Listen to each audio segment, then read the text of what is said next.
ئوستاد نە دوژمنی کەس بووە نەڕقی لە کەس بووە ویستۆتی نەتەوەکەی خۆی هەمووی لە دەوری چرای بە شیریزم کۆ بکات وەستا بەشیر مشیر جەرگ سوتاوە ینی جەرگیشی سوتاوە هەڵبەت بۆ چێ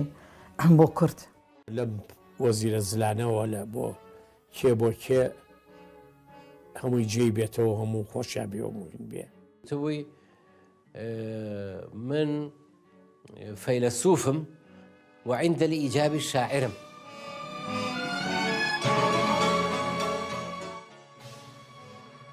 هەبوو نەبوو پیرێ هەبوو درەنگ هاتوو زوو لە دەستچوو ئەم لاوە ئەم گەورە پیرە ئەم ساویلکە دانا و ژیرە هەژارێ بوو ساماندارێ بێسەوادێ خوێندەوارێ کێشەی نەبوو خەمی هەبوو نەدوویەکی قسە لە ڕوو لە خۆبایی و بە بێهەوا گەدایە بوو فەرمانڕەوا ڕاستی لە ناو درۆیە بوو ڕاستی لە ناو درۆیە بوو ڕەش و سپی لە خۆیە بوو وای ئەزانی لە بەرچاوە بلیمەتە گەورە پیاوە ناوی هەمیشە لەبیرە هەم بەشیرە و هەم موشیرە ئوستاد زۆر بەشیری بە ئیمضای خۆی شارەزابوون لە کەسێتی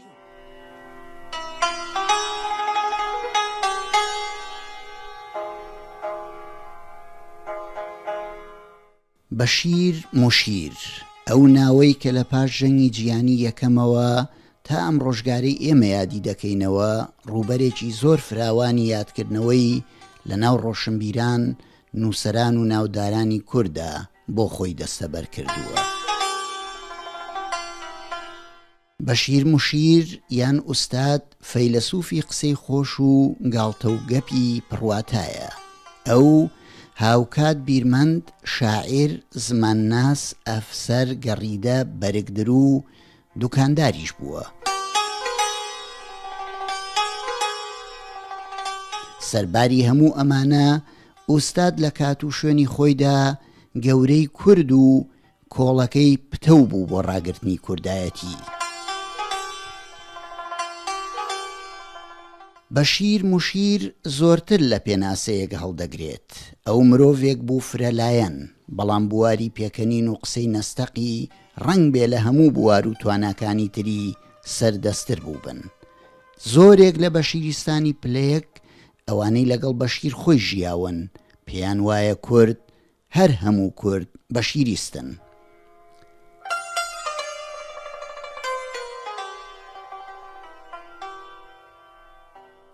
بەشیر موشیر چەندی لەسەر بگوترێت و چەندی سەبارەت بکرێت هێشتا زۆرتر هەڵدەگرێت. ئەمە بۆ چوونی بەشیریستە پلەیەکەکانە و بێگومان بۆ چوونی بەشیریستانی نەوەی دواتریشە. با لە گۆشەنیگای بەشیریستانی پلەیەکەوە یان بە گوتەی خۆیان حەواریونەوە بچینە ناو بابەتی قوڵ و زلزەریای بەشیریزمەوە. با بزانین ئەوان چۆن بە بیری بەشیریزم و کەسایەتی ئوستاد خۆی ئاشنا بوون. با بزانین مژدەبەران چۆن باس لە گەشەکردن و سەرهەڵدانی دیاردەی بەشیریزم دەکەن. دووسێمان یەک تێپەڕی بوو بەسەر چوونما بۆ بەغدا کە لە زانستگای بەغدا بخوێنم. ڕۆژێکیان بەبەر حەیدەرخانەدا تێدەپەڕیم تەماشام کرد هینێک پیاوێک پیرکار دانیشتووە و چاویلکەیەکی لە خۆی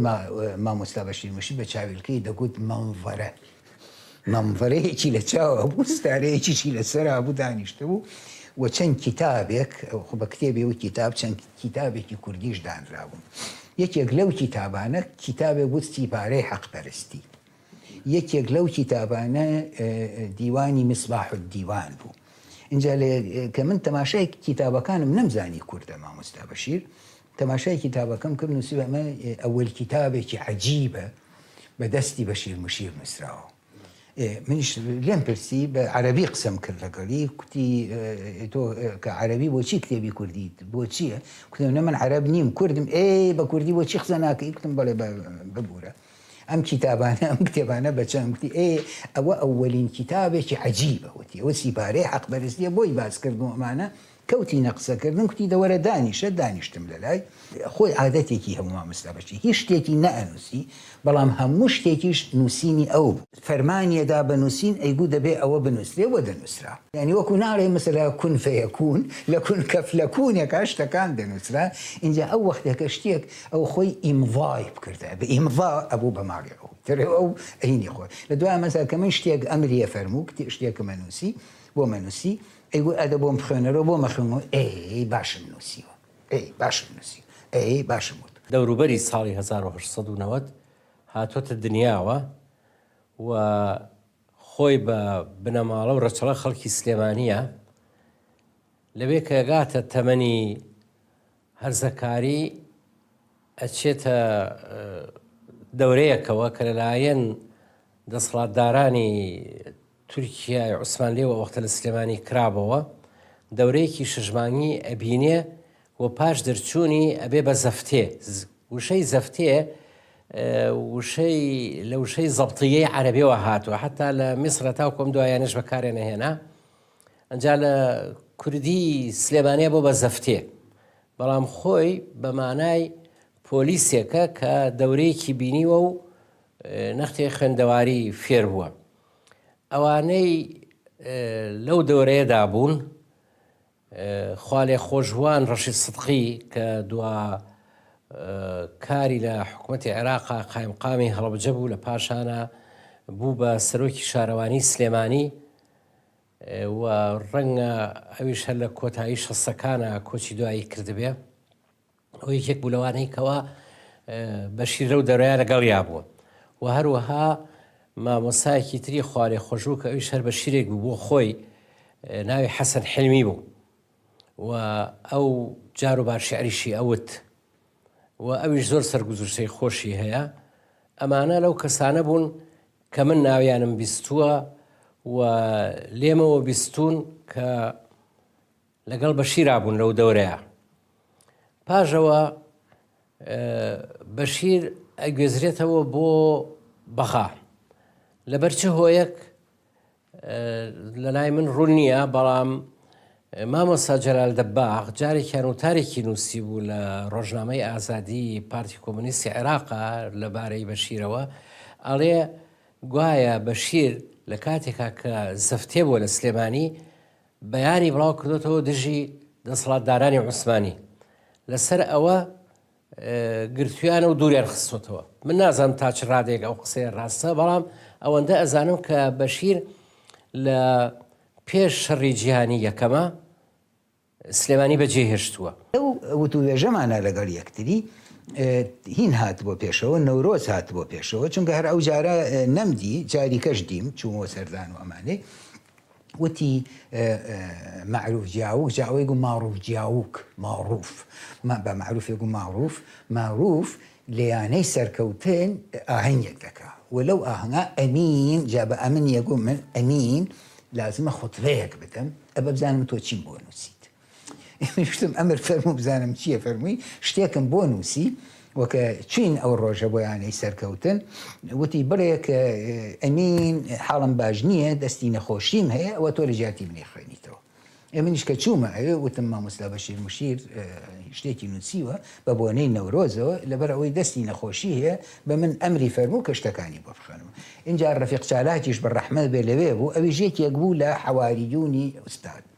ئەویش هەنیە قسەی کرد و دەستی کرد بە مەدحی ئوستاد و ئەمانە و ئیتر هەموو ئەو خەڵقانی کە لەوێ بوون ئەو شتەی کە نووسرا بوو ینی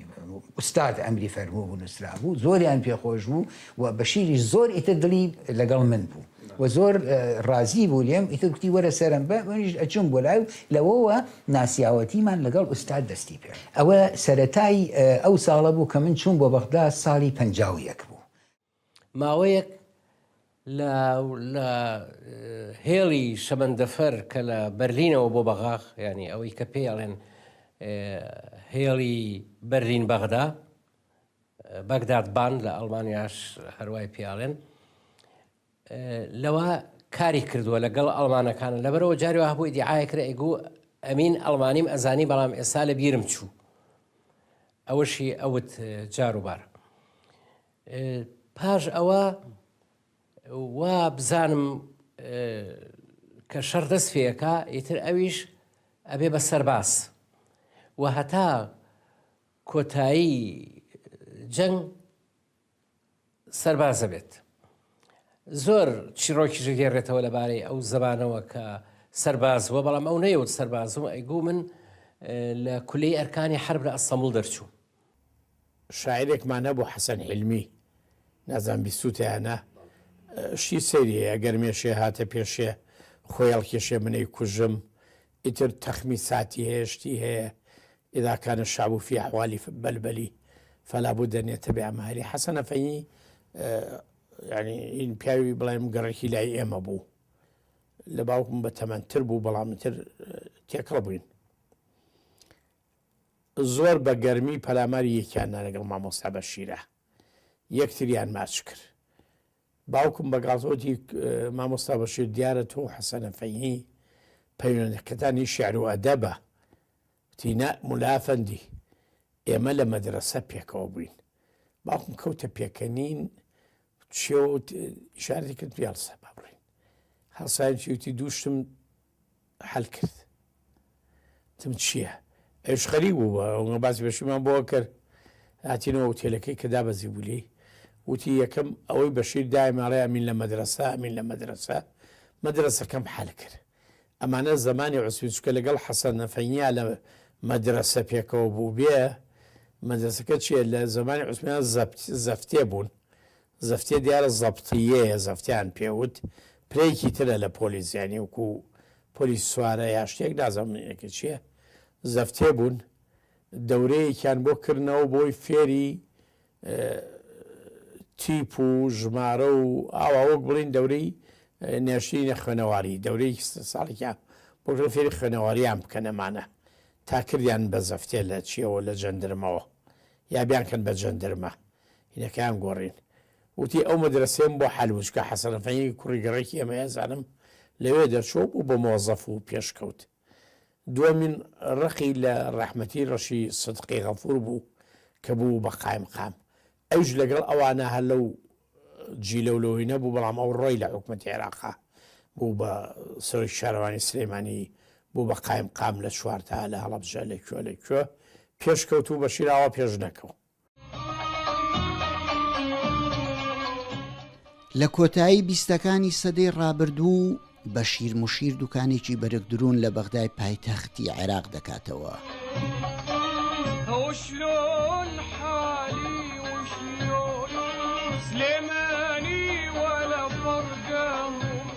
دوکانەکەی بەشیر دەکەوتە سەر شەقامی ڕەشید بەرامبەر بە مزگەوتی حەیدەرخانە پاش ئەوەی هەموو منەوەرانی کورد لەو سەردەمەدا بە کۆمەڵ ڕووی تێدەکەن و وردە وردە دوکانەکەی بەشیر دەبێت بە ڕووگەی هیوای کورد یاخۆ قیبلەی ئامالی کورد بەشیر خۆشی دەبێت بە گەورەی کورد ئوستاد ساڵانێکی زۆر درێژە بە کاری بەرەک درون دەدات و پاشان دوکانەکەی دەکات بە کتێب فرۆشی و بەشێکیشی بە وردەواڵە فرۆشی شایانی ئاماشە پێکردنە ڕۆژ بە ڕۆژیش ژمارەی منەوەرانی کورد کە سەردانی ئەو دوکانە دەکەن بەرەو هەڵکشان دەچێت بەشیر موشیر وەزعی دارایی زۆر باش بوو خەیاتێ و لە خەیات باشەکانی بەغا وەستای لە سووریەوە هێنابوو جلوبەرجی پێدرو زۆری وەزیرەکانی بەغا بەڕێوەبەر گشتەکان لای ئەو جلان ئەدرو و نرخێکی باشیشان ئایا بەوە دەوڵەمەند بوو بەڵام عاشقی کوردایەتێکە وای لێکرد کەواز لەو خەیاتێ بێنێ دوکانەکەی بکە بە شوێنێکی کتێب فرۆشتن بە مەکتەبەیەک بۆ کتێبی کوردی دوکانی بەرگدورەکەی مامۆستا بەشیر ناوبانگی هەبوو لە ڕۆژنامەکانە لە گۆڤارەکانە لەسەری ئەنووسرا و خۆی وای ئەنووسی لە سەر دوکانەکەی الخياط الملكي والعسكري صاحب المقص الذهبي بشير المشير لباشا طبعا المشير كي بدون وقت خوي مشيرهم لە سوپای عوسمانیا لەوە وەرم گرتو ئەو لەقەبە چونکە لە نووسینەکانی پێشویا بەشیر موشیر سلێمانە نووسێ بەڵام لە پاشە ئەوەی سلێمانەکەی لا بردووە هەر ئەبوو بە بەشیر ئەلموشیر یان بەشیر موشیر دیارە لە 26 و 28 دوکانی خایەتی هەبووە دوکانەکەش هی ماڵی بە مڵک هی ماڵی ڕەوف چادرچی بوو ڕەوف جاتی برای کامل جادرچی بوو کرێشیان لێ ناسەنگ لە مامۆستا بەشیر ئەبوو خەلیلێکە بوو وەکیلیان بوو دیزاشێکی لەبەرا بوو چاکردێک و سدارەیەک ئەهاتە لای خزمایەتێکی لە ژنۆرگە بەشیرە و بڵامکریان لێ ناسەنگ کامل جاترچی من خۆم دیومە ئەهات بە کامل جاترچی تەبەن قایدێک و وەتەنێکی گەورەی عێراقی و دیارە جێگەی لە مێژووی عێراقا بەڵام تۆ یاداشەکانی بخوێنەوە پۆزێکی ئەرسوخراتەنەی تیا بۆ جادرچی کە کوڕەکەی هەڵێڵێ قەت نەچوە بە پیر کەسەوە لە ماڵەوە دوو جار چوو بە پیر شێ مەحموو هات کە نەفی بوو دیارە و چۆتە لایەمیش هات تۆ بۆ لای چۆ بەردەرگا بە پیریەوە و تا ئەوێ ڕەوانەی کرد ئەمە لای کوڕەکەی کامل جادرچی شتێکی هینە سەیرە بە پیر کەسەوە نەچێ کامی جادرچی کەچی ئەها لەوێ بە ئۆتۆمبیلەکەی ڕاگر وتە شارەشی قەلەباڵغ نەبوو دا ئەبەزی تەوقەیەکی لەگەڵ بەشیرە کرد و ئەڕۆشت بە پێی ئەوەی کەوا من بیستومە خۆی زۆر شارەزایی لە بەرگدورینە نەبوو چەند شاگردێکی باشی هەبوو شاگردەکانی لە پاشانە بەرگدرووی زۆر بەناوبانگ دەرچوون لە بەغا لەوانە عاسم فلەیح کە لە دامەزرێنەرانی حیزبی شیوعی عێراقە و هادی خەماس ئەمانە هەتاوەکو پەنجاکان و شەستەکانیش لەو بەرگدروانەی بەغا بوون کە پیاوە گەورەکان ئەچوونە لایەن و زۆر جار من کە لە بەغا بووم لە پەنجاکانە ئەمان بیست کە مەلیک و وەسی و نووری سەعید جلەکانیان لە لای عاسم فلەیح ئەدرون یەکەم جار لە عێراقا ئەمە ئێستا هەیە ئەمە کە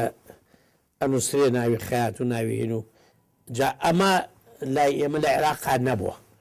یەکەم کەس بەشیر ناردوتی لە هیندستانەوە بۆیان کردووە ئەم شتە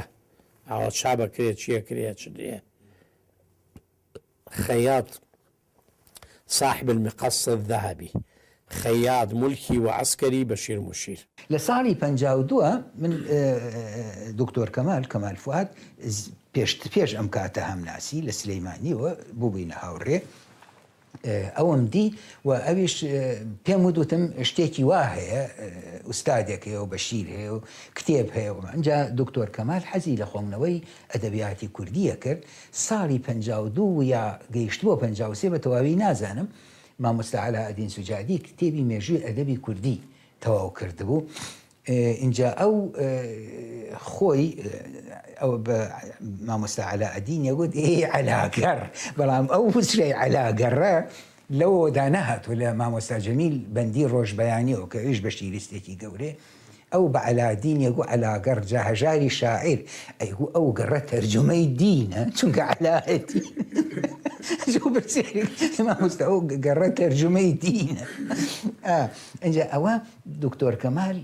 کتێبێکی کڕی لەوە ئەو کتێبی مێژووی ئەدەبی کوردی کڕی کرد هەرچەندە کتێبەکەش ئەو سەردەمە زۆر گران بوو ینی بۆ پارەی ئەو سەردەمە ئیتر ئەوە کە ئەو کیتابەی لە مامۆستا بەشیر موشیر کڕی هاتە ژوورەوە بۆ دوکان و لەو زەمانەوە بوو بە بەشیریست ئەو کاتە بۆ جەرمەوە هی ئەو سەردەمەی کە ئێمە چۆن بووین بە بەشیریست ینی چۆن وامان لێ هات کە ئیتر بتوانین دڵی بەشیر بۆ خۆمان ڕابکێشین بەڵام بەداخەوە دکتۆر کەمال ئیتر لەبەر ئەوەی کەوا دوایە کەوتن و گیرا و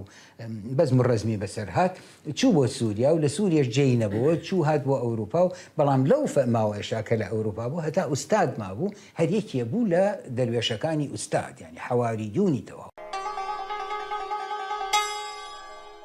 لە گوندی بەرگەڵوو ڕۆژی 18 چواری 1984 سەبارەت بە وتوێژی یەکێتی نیشتیمانی کوردستان و حکوومەتی عێراق لە نامەیەکی خۆیدا بۆ بەڕێز دکتۆر کەمال فواد بەڕێز جەلال تاڵەبانی دەنووسێت نامەکە دوور و درێژە بەڵام ئەمەی تایە کە باسی بە شیرە من مەبەستم تەنها لەمە بوو کە بزانن ینی ئەویش زۆر ئاگاداری بە شیر بووە ئەڵێم لە وەڵامی هەندێک پرسیار و نامەی ئێمە ئەو وەختێ وتوێشە بوو لە بینی یەکێتی و لە بینی حکوومەتی عێراق ئەڵێ مایەوە میری ئێمە زۆر چاک وریاین و بە پێی ئامۆژگاری بە شیر کار دەکەین بە شیریزم ڕێبەرە لە مەیدانەدا جارێ هەر قۆناغی گفتوگۆ شەڕۆستاندنە گەر حەق درا زۆر باشە ئەگینا ئێمە هەر لە شوێنی خۆمانین ئیتر ئێمە تەوان کە ئەممان بینی دڵنیا بووین کە مادام بەڵێ بە شیریزم ڕێبەرە لە مەیدانەدا ئیتر هیچ مەترسیەکی نییە.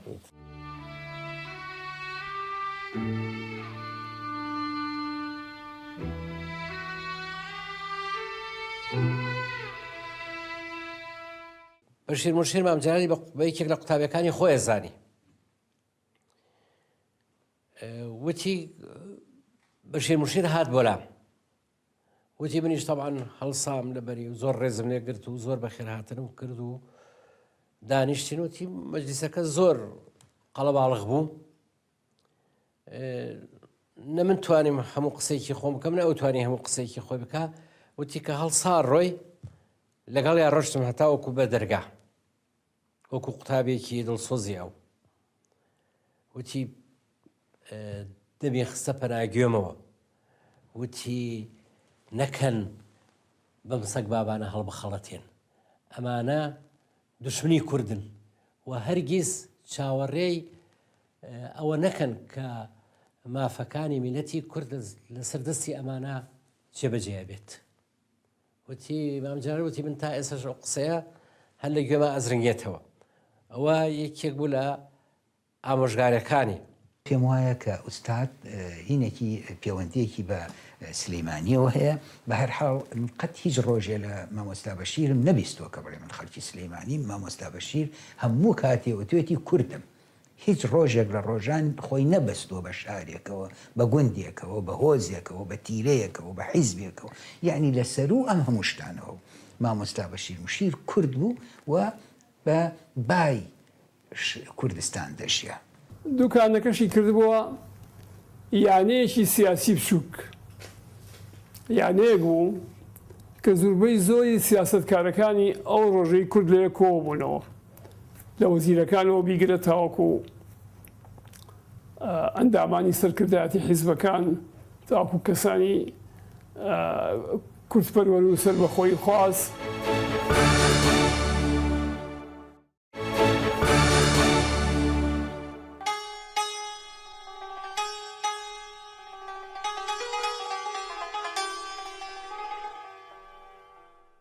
ڕۆژنامەوانی ئۆتریشی کارل دانینگەر لە ڕۆژنامەی دێرشتاندارد ژمارە 1940 ڕۆژی 2/5/1991 سەبارەت بە کەسایەتی بەشیر موشیر دەنووسێت. بەرگدرویەک لە بەغداوە هێز بە کوردەکان دەبەخشێت. هەندێک نەتەوە کە ماوەیەکی درێژ لەژێر گوشار و دەسەڵاتی هێزی بێگانەدا دەژین بە شێوازی جۆراوجۆر بۆ مانەوە تێدەکۆشن. لە خەیاڵ و ڕاماندا هێماگەلێک دەکەن بە یارمەتیدەری مانەوە. بەو خەیاڵ و هێماگەلانەوە وابەستە و پەیوەنددار دەبن بێ ئەوەی ڕێگای زەبر و زەنگ بگرنە بەر. چیکەکان بۆ ئەم مەبەستە سەربازی جوامێر شوێکیان دۆزیەوە کوردەکانیش بەشیر موشیر.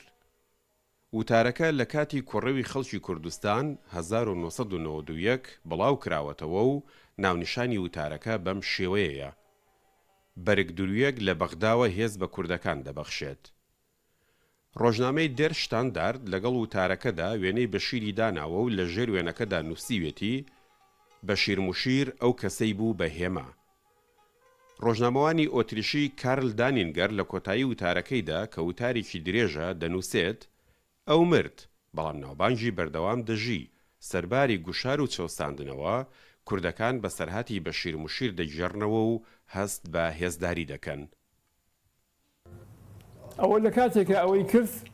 کە ئەوەژ ئازایەتی بوو چونکو لە بەغا و لەژێر ئەو سای ئەو ڕژێمە جۆر بەجۆرانی بەغا ئەو دوکانێک تەرخان کە بەس بۆ چاپەمەنی و بۆ فرۆشتنی بەرهەمە چاپکراوەکانی کورد ئەمە جگەرەوەی کەوا خۆشی ئەوەندەی لە توانایە بواە یارمەتی بۆ چاپکردنی کتێب یاخۆ گەلێشت کە کەسێک نەیوێراوە چاپی بکە ئەو چاپیە کرد و هەندێک جار بەناوی خۆشیەوە یاخۆ بەناوی ئەو کەسەوە. مەسلەی کتێب ئەو کتێب بۆ کتێب فرۆشتن خۆ کتێبی ئەفرۆشت بەڵام کتێبەکانیانی خۆ نەبێت تۆ چوویتایە کتێبت لادابنایە کتێبی بفرۆشتایە بەشی خۆی لێ هەڵبگرت کتێبە ئیتر ئەو کتێبانە ئەبوون بە ماڵی ئەو خۆی یەکی دەبی و تا کتێبەکانە فرۆشتەوە پارەم بەرێ ئەو زۆر کابراایەکی عەجیبە داوای کتێبم بۆ فرۆشتۆ داوای پارەم دێکە ئەوە بۆ ئەوە جارێکیان مامۆستاجی و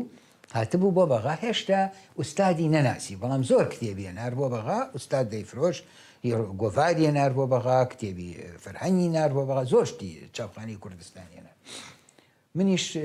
بە منی وت مامۆستاجی و وتی لە ڕێگا پێم گەیشت هێشتا نەچووبوومە دوکان ئەویش نەچوو بەلای ئوستا وتی بەخوا بە تەمام بچم بەلای مامۆستا بەشیر موشیر حەزەکەم بزانم کتێبەکانی چەند فرۆشتووە حەق و زەحمەی خۆی لێ هەڵگرێ و ئەوی کەشی چەندە بمداتی وتم بەخوا مامۆستا باسی کتێب و متێب و پارەوە ئەمانەمە کوتی بۆچی وتم خۆ باسی مەکەی تی ئاخر بۆچی حەزەکەم تێب وتم بەخوا تێمەکە وتم باسی مەکە و بڕایەوە کوتی ئاخر حەزەکەم بزان بۆچی وتم کوتی وەڵا بۆچی خۆ ئەو پیاوێکی هینە و ئینسانێکی ئەو هەموو کتابەی نووسیە و نازانم چیوە وتم باشە بڕۆ چۆن من 2-3 سەعات دوای ئەوە چوومە خزمەت ئوستاد باسی ئەوم کەوتم ئەرێ مامۆستاجی و هات بۆ ئێرەکتی هات قسەی عەجیبیەکە وتم چۆن وتی ئەمن کتابم بۆ فرۆشتواتە داوای پارەکە دەخواوتی وەرە بزانە چۆنە ئەم کوردە چۆنم وتم باشە مامۆستا جۆمە ئەریوانم قسەی عەجیبی کرد. باوکم لە نێو هەتاودا ئەوی بە کەسێک داناوە کە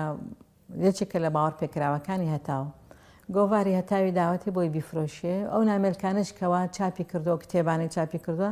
داوێتی بۆی بفرۆشێ هەڵبەت لە هەموو شوێنێکدا کاتێک کە تۆ کتێبێک دەدەی کتێبخانەیەک لەو کتێبخانەدا دەبێ ئەو ڕێژەیەک بۆ خۆی دەجارێتەوە لە 120 لە 130 ئەوی تریشی بداتە خاوەن کتێبەکە جارێکیان باوکم گلەیی دەکە لە لای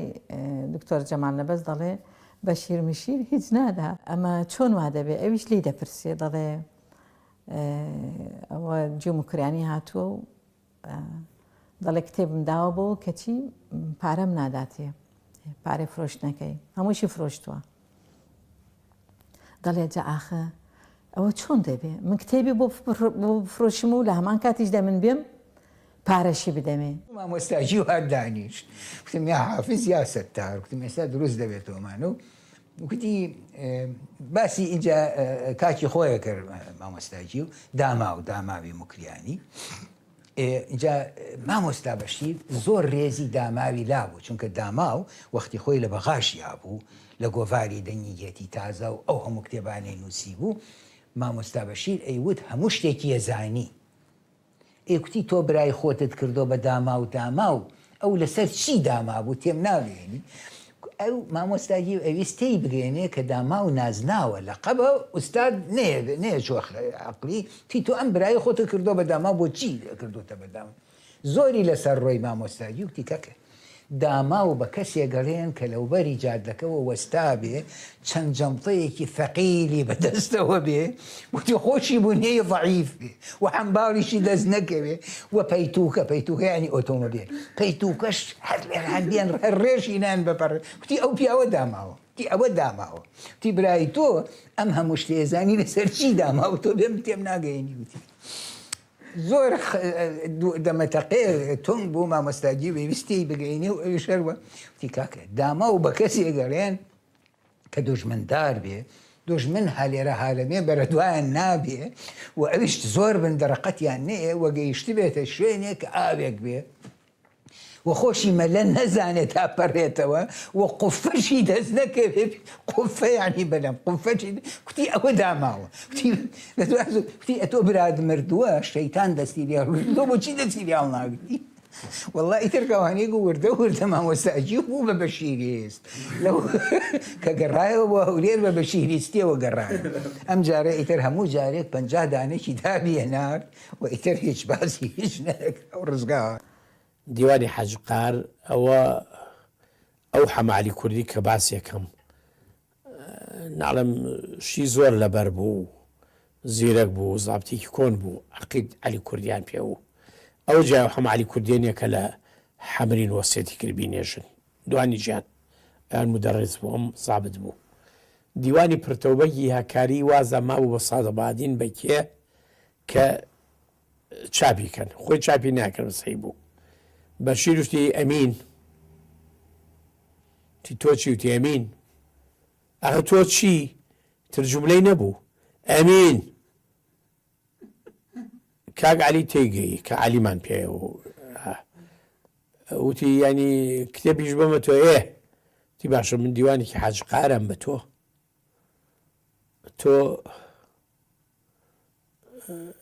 چاپیکە نسخەیەکی دیوانی حەجقاری بۆیە نابوو حەجقار لە 35 عەبدوڕەحمان سەعید کە بوو بە حاکم ئەو چاپی کردبوو چاپی هەیە دوایەوە چاپ نەکرابوو کە هێنای یای بە کاک جەمال بە جەمالەدین کە مقەدیمەی بۆ بنووسێ بینووسێتەوە جا جەمال لەبەس خەتی زۆر خۆشە ئەو وەختە و ئێستا ژوابزەم هەر بە مەرەکەبی چینی ئەوی ڕەشەی نووسی ئەو بینووسێتەوە و مقەدیمەیشی بۆ بنووسێ بەڵام ئەوە پێوە تۆ مقەدیمەکە جوان بنووسە چکە ئەمین دەمەوێت مقەدیمەکەم ڕەنگین بێ زاتەن قووەتی موەلیف لە مقەدیمەدایە زاتەن قووەتی موەلیف لە مقەدیمەدایە باش ئیترەوە خەریکی بوون مامۆستای و هات لە هەولێرەوە مامۆستاییەوە بینی بەشیر خەریکە و دیواری حاجقان بە قسەی نەکرد خۆی مت کردبوو چۆ هەولێر شابخانەیە بوو مامۆستاییب خۆی و شاگردەکانی و هی خۆی بوو شەو ڕۆژ خەری بوون دیوانی حاجقاریان پێگەیان ئیتر بەشیر تووڕەبوو بوو وتیەوە هاتەیەرە زانی ئەمن کتاب دەنووسم چۆ هەولێر کتابی نووسی ئیتر باشە چاپی کام چاپی نەکا من با بە هیە وەکوی تۆ نییە بینێکی کە بەڵام باوەیە و سەر بێ لە بازارڕش کە دوام بچێتە بازارڕەوە نابێ ئەو هینە چی لە هادایە لە سنووقەکایەتی کە هێشتا نەکراوەتەوە نۆماڵی بەشیرە بەتەمان کاک جەمال بێتەوە بیکاتەوە دوکانەکەی هەمیشە وەکو یانەیەکی کوردان وابوو هەر کوردی ڕێبکەوت هایە بەغا و پیاوە گەورەکانی کورد چون لە بێدا ئەنیشتن قسە و باسی خۆیان نەکرد و یان لە قسە خۆشەکانی بەشیرە گرت لە یەکێک لەو گۆڤارانە یان کتێبانە کە دیعاە کراوە بۆ دوکانەکەی بەشیر موشیر ساڵنامەی عێراقە هی ساڵی 1936 لەوێ لەگەڵ دەسمێکی بەشیرە لەگەڵ دوکانەکەیە لەگەڵ مقەسەکەیە کە وەکو پەروانە ئەخولێتەوە نووسراوە نابغة الخياطين نابغة الخياطين بەشیر المشیر ئەنجا لە هەمووی سێرتر ئەوەیە ئەو باسی بەرگدروییەکە بەڵام ئەڵێ خاوەنی سیپارەی حەق پەرستی ئەو کەیکێکە لەو کتابانەی کە بڵاوی کردوتەوە و نازانم چەند شتێکی تری لەو سەردەما بڵاو کردوتەوە ئەوانەشی نووسیوە ئەنجا خەڵکە پرسن ئەڵێن نووسین چ پەیوەندیەکی هەیە بەسەر خەیاتیەوە یعنی یەکێک ئەگەر نووسەرێکی باش بێ معنای ئەو نییە خەیاتێکی باشە یان بە پێچەوانەوە ئەگەر خەیاتێکی باش بوو معنای ئەوە نییە نووسەرێکی باشە بەڵام ئیتر ئەوە قسەی بەشیرە و ئەبێ هەموو کەس قوڵی بکا و هیچ اعتراضێک لەسەر ئەو مەسەلانەی بەشیرە ئێڵێ ڕێگەی پێ نادرێ ئەمە لە بیستەکانە و لە سیەکانە بەشیر هەتاوەکوم ئەو کاتەی کە ئیتر دوکانەکەی داخستووە بەشیر خەریکی بەرگدرویی بووە وە کۆمەڵی خەڵکی گەورەش خەڵکی ناسراو لە دوکانەکەی ئەوە پەروەردە بوون نەکرد لە بۆ بەرگدرویی بەڵکو بۆ هەندێک کەس هەن پیاوانی وا هەن کە ئامشۆی دوکانەکەی ئەویان کردووە لە پاشە کەسانی سیاسی ناوداریان لێ دەرچووە بۆ بەشیر ئەوانە هەمووی بە قوتابی خۆی زارێ سەرنجڕاکێشە بە شیرستان هەر گرفتێک یان هەر پرزگرێک و کێشەیەکیان هەبێت کە باسی ئوستاد هاتە ئاراوە و کاتێک ناوی بە شیریان بەرگوێکەوت ئیتر گەشت دەبنەوە دەروون و بوونیان پڕ دەبێت لە وزەی خۆشی و ڕوخساریان پێدەکەنێت. ئوستاد بیری لەوە نەکردەوە ینی بۆ ئەوە قسەی نەکردکەوە خەڵە بهێنێت هەر خۆی وابوو لە سروشتی ئاوا بوو کە دا بە قسەیەکی بکردای شتێکی بکردای تۆ ئیتر شتەکە خۆش بوو شتەکە وابوو کە ئیتر وەکو خوا دروستی کردبێ بەو جۆرەوە خەڵقێکی کەی وا دروست نەکردێت ینی من پێم وایە لە ناو هیچ گەلێکە پیاوێکی وەکو ئوستاد دەست ناکەوێت و بە نازانم یان ناو کوردایەکێکی وا هەڵەکەوێتەوە یان نا ئەوەش بۆ خۆی بابەتێکە بەڵام من لە ناو ئەو گەلانەی کە تا ئێستادیومە یەکێکی وەکو ئوستادم نەدیوە کە خۆڕستی خۆزایی قسەکانی وابێت تۆ دڵی خۆش بێ و پێ بکەنی وە لە دوای لە هەموو دڵیا یەک تۆز ڕق و کینە و ئەمانە نەبوو بە هیچ جۆرێک ئەو شتانەی کە ئەیود بە شێوەیەکی خۆڕستی نۆرماڵ هاتە دەرەوە و خەڵکی هێنایە پێکەین باوەڕ فەرموو ئەوە چەند ساڵە ئێستا ئەو پیاوە چۆتە بەهەشت جاری وایە کە من قسەکانی وەکۆرێ کاوێژەکەمەوە پێکەنینمێ دڵم خۆشەوە پێکەنینمێ تا لە ماڵەوە دانیشتم ئەمە بڕۆمە دەرەوە لە پشت دەرگانەکەەوە بیر لە قسەیەکی بەشیرەکەمەوە پێکەنینمێ ئەبینم لە سەرەوە یەکێ یەتە خوارەوە ڕوم نایە دەرگاکە بکەمەوە بڕۆمەم نەوەکو ئەمن لە سەر پێپیلکەکان من ببینی ئەم کابرایە بە تاقیتەنیا بەچی پێەکەنی تێک چووە.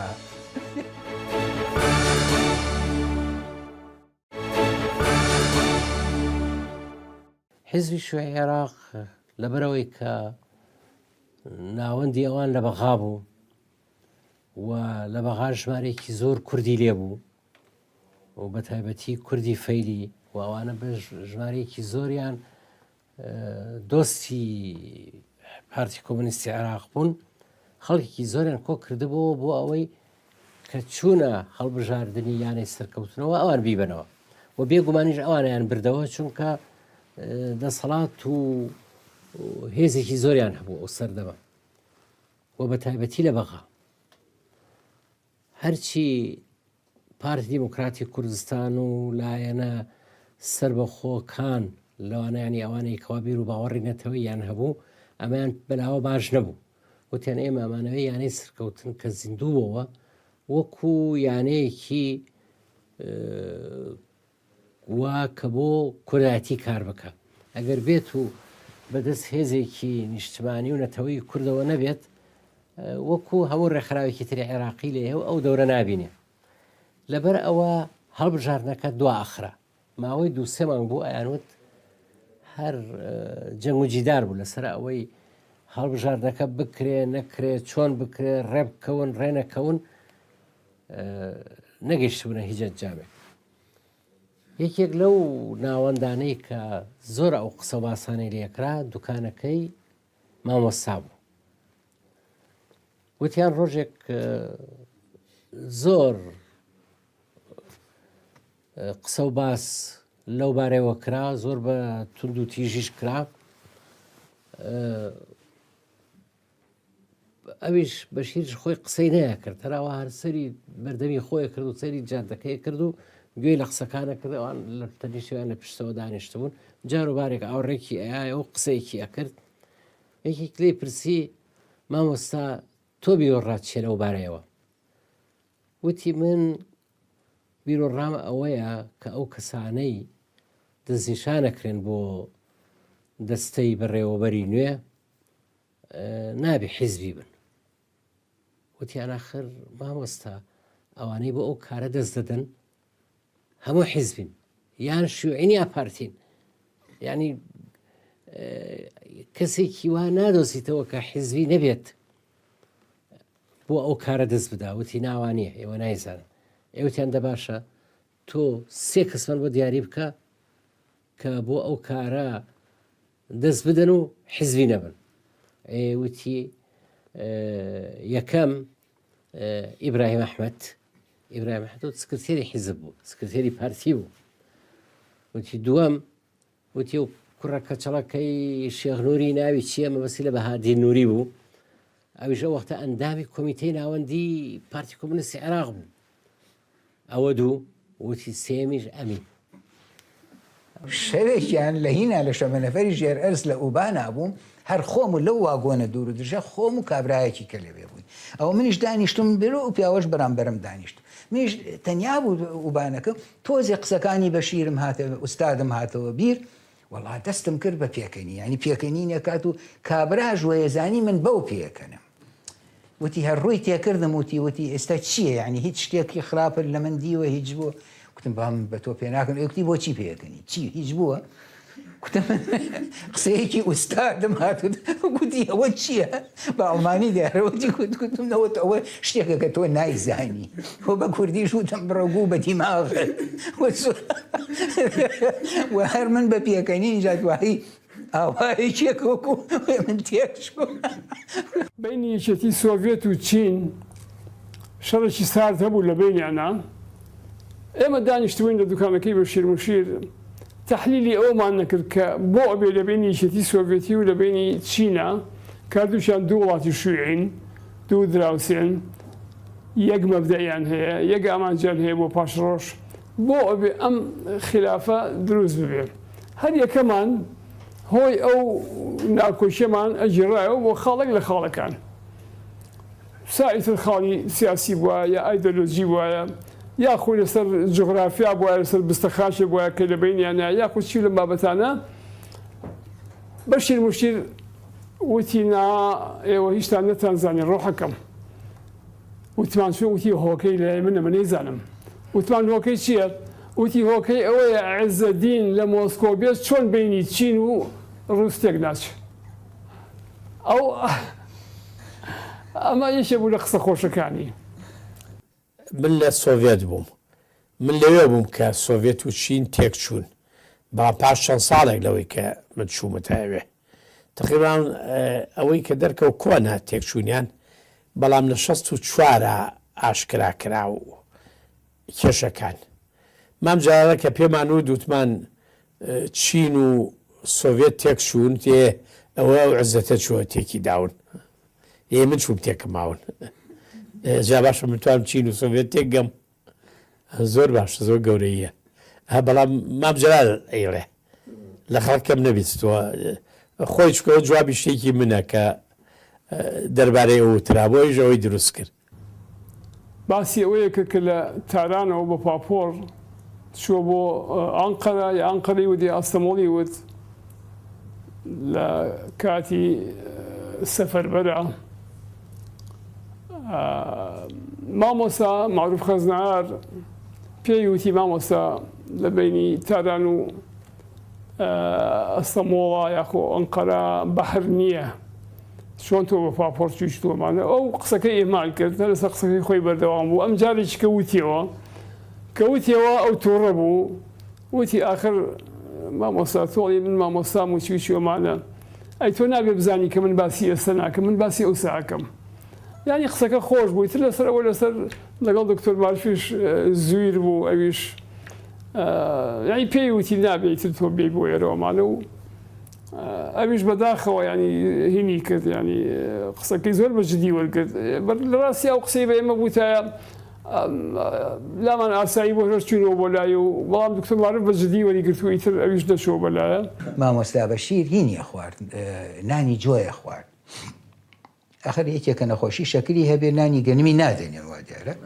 نانی جۆیە خوارد نانی ڕەش مامۆستا ڕەفیع حیلمی هات بە دوکان پیاوێکی عەرەبیش لەوێ دانیشتە بوو ئەو پیاوە عەرەبە مامۆستا ڕەفیع حیلمی ئەناسی مامۆستا ڕەفیع حیلمی بە کوردی بە مامۆستا بەشیر ئەلێوە چییە ڕزقی کەرە خۆیت چی بڵێ باشە بش کوتی باشە ماشەڵڵا ماشەڵڵا کوتی بە عەرەبەکەی وڕووی کردە کوتی شوف هذا العاقل مالنا کوتی ئێمە عەقڵەکەمان لعد الأكراد شلون يصيرون حكومة وتي كل شلون بنبع حكومة وتي أما كابرات هي نجيش قسكت هي من تيم جان زور فيها كني كابرا. دكتور قاسم اللي بنجاونو لبغابو آخر مع مصابو لكلية آدابية كبشي كردي كرايو ناوي بيرما بوي باسبور ساخت كيو عباسي أنوري بو دما أنوري معلش لبغابو كوتا تو تنظيماتي الديمقراط وأنا خريج بو جارێک چوو بۆ شەخڵاوە لەگەڵ ژنەکە ئۆتۆمبیلێکیان پیا کردبوو هی خۆیان بوو هی حزب بوو هی خەڵق بوو لەنا هەموو کەسا خۆی و خێزانی بوو مۆسابەشی لەگەڵ خۆی برد بۆ پیرمان سەلاحەدین و شەقڵا و هەولێر و ئەوانە لەگەڵ خۆیان بردی و لێش ئەمان دیموکرات دەوقتە زۆر هاتبوون بەم دیوە پەنا بەروشتیان زۆر بووینانە بوو لەگەڵ خۆیان بردی لە سەیتەرەکە لیان پرسی بوو ئەو وقتەی نەبوو هەوێ و شت هەوێ نەبوو پۆلیس لێ پرسیت دەرگای شارە ناوت چییە زۆر پۆلیسی عەرەب بوو ئەو لێ پرسن ئێسمە گەڵێ بەشیر ئەبووک بە تووڕێی واڵێ موشیر دوای کابراڵە شۆغڵک ئەڵێ ولەک بە پۆلیسەکە ولەک ئانی ئەکبەر تاجر مەشهور فی بەغداد نەخێر بابە وا نییە ڕاز نییە ئێڵم باش تۆ بۆ تێکبەرتا دێەوە کەرە و پۆلیسە ئەمین بڵێم گەورەی کورد تێناگاتن گەورەی کورد چیە ئەوە لە تاجیرەگا تا کابرا قەنەعەت پێکرد کە ئەمە توجاری مەشهوری بەغداد نییە ئایترەوە ناڵم دکتۆر هاچوویە کرد قاسمی کەس شخصێتی وەکو بەشیری نییە زۆربەی بەشیریستەکان لەباری بیر و بۆچوونی سیاسیەوە جیاوازن بەڵام سەرباری جیاوازی بیری سیاسی و جیهانبینیان کە باز دێتە سەر بەشیر هەموو تەبان بیری بەشیر چەترێکە هەموو ئەو ڕنگ و دەنگە جیاوازانە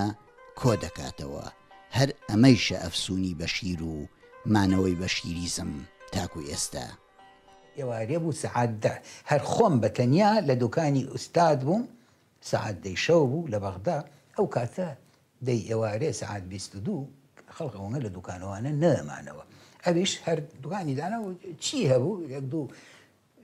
بەکرەی هەبوو دەزوی لەسەر هەڵکرا بوو لە سوراهێکی شوشاتای نابوو هەنیە جگەرە و مەگەرەشیە فرۆژنای چیکەی نەبوو بەسەسمانە وەڵا ئۆتۆمبیلێکی شۆفەر لێت هات لە تەنیشت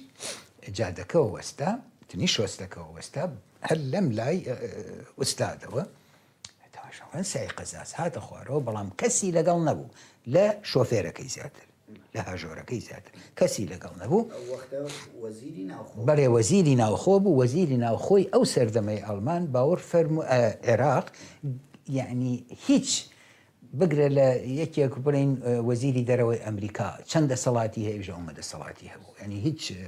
گومانم نییە لەوە هاتووتی ئەوە چییە وەستا بەشیر ئەو شتە قۆڕانە ئەنووسێن ڕۆژ دێ بۆ دەنووسێوتی هەموو جنێوان بە حکوومەت ئەو شتانە چییە اینجا کە ئوستاد گوێی لە وەستا بوو شەی وەستا وە لە دوای ئەوە چێ بۆ دەنووسێ زۆر تووڕەوە هەستم بەوە کرد ینی هەموو لە شیشیە دەزی ئاوایشی کرد دەمیشی نەخیە لەزیوە کوتی کێ بۆ ئەمین ئەنووسێوتی ئەمین بۆ ئەمین خۆم قەلەمم بە قووەتەوەی نووسم زۆر یعنی سەری سۆ ئەمین خۆم قەلەمم بە قووە جاوتی باشە قەلەمت بە قووەتە بۆ چی لە دژی حکوومەتە حکوومەت چی لە تۆ کردووە ئاخر تۆ لە دژی حکوومەت سعید بێک حکوومەت با خۆی گەواد نەبێ ئەمنیش لە دژی نەنووس من بۆ چی لە دژی جەنابەت هیچ نانووسم من لە دژی حکوومەت دەنووسم ئیتر سعید بەک وستادی نانسی وتی باشە باش لەمە داوەر لە دژی حکوومەت بنووسە جنێو بە حکوومەت بەڵام توخوا هیچ جنێو بە من ماوتی نا سعید بێک چۆن جنێو بە جەنابەت تاکە تێجگەرەی کڕین ئەم شتێ بوو بەخوا کڕی تر ڕۆی خۆشتی ئەوەنە نەبوو وستاد لە دوکانەکە ڕۆی اینجا ئەوە بزانە حەزەکەم دێرا ئەو شتە بۆ مێژوو بڵێم ئەگەر ئەوە لە ڕۆژیەکە بواەکەوە باسیەکان لەسەرکارن و یەکێک ئەو قسەی بە وەزینەک بە وەزیرێ بە عریفێکیان بووتایە بە گولە هەردووکمانیان لەو شوێنە ئاسار دەکرد نەک هەر بەشیر منیش بەڵام سعید قەزاز ئەوەنە هینی تیا وەکو گەورەی و وەکو لە ناو کوردەواریە پێن خانەدانی بەڕاستی تیا بوو کە هیچ قسەی نەکرد وە زووش هەستی بەوە کرد کە ئوستادە ئیتر بەرامبەر بە ئوستاد کەس نابێت ئیتر قسە بکە و ڕۆی تێبەڕێ ڕۆی هەر لەو لای دوکانەکەی ئەوەوە مام حەکیمێک هەبوو تووتنچی بوو تووتنچی و تووتنی شاوکۆش عەبایەک بە شانیا و هینێکی ئاوا وەگە و ناوچەی گەرمیان تاڵەبانی و هەمەوەنەکان نییە جامانە ناگالە نەجامانەیە ئەمە بەسەر و مام حەکیم کادی هەیبەتێک وەک شخصێتێکی هین وەک فڵانی ئاغاکانی هەماو نێو ناوەچینێکی وای لە بەرابوو دوکانی تووتەنشێتی هەبوو هەبوو لای دانیشتن باشە ئەوێ بۆ نەبوو بوو بەوە کابرا تێکەڵیش بوو لەگەڵ شێخەکانی تاڵەبانیان نزیک بوو خزمیان بوو شێخ بوویان نەبوو نازان بە تاڵەبانی مامحەکی باشە بووە ئەو هەیبەتە لە هەموویە قسە لە هەموویە بکا و ئاگای لە هەموویە بێ و ئاگای چیە بێ و ینی شتێکەی ترەوە تا چوو زیینی خەڵقیەکەی و ئەمین کە گەورەی کوردم ئێمەناوە گەورەی کورد بوویتر خۆشی ئوستاد ئەیگو هەنیە کەس قسەکانیان جعلیە جعلی یعنی دەست کرد و ئێستش زۆر بە شیرستی جعلی دروست بوون یعنی شت ئەڕێن بەدەم بەشیرەوە بەڵام وان نییە ینی ئوستاد پێویستی بەوە نییە کە غەڵەشتی بۆ دروستکە بەڕاستی پێویستی بەوە نیە ئەوە کورە بەهر نییە ئۆسیانە زلزەریایە ئەوەی شایانی باسە وەکو من لە باوکم بیستووە ئوستاد زۆر دکتۆر جەمال نەبەزی خۆشویستووە زۆر هەمیشە ڕێزی تایبەتی هەبووە لە لای جاوا دیارە مامۆستا جەمال نەبەز باش ناسیوێتی باش شارەزایی بووە و یارمەتیشی داوە بە هەموو شێوەیەک جارێکیان ئوستاد نەخۆش بوو وتی بە بۆنەی ئەم نەخۆشیی خۆم و خۆتەوە ئەخەر هەژاری شەر نەخۆشی سیە بوو سیریە بوو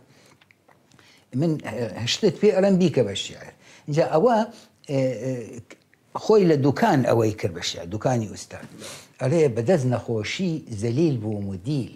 شەمەنی خەم بوو لەگەڵ ئیزرائیل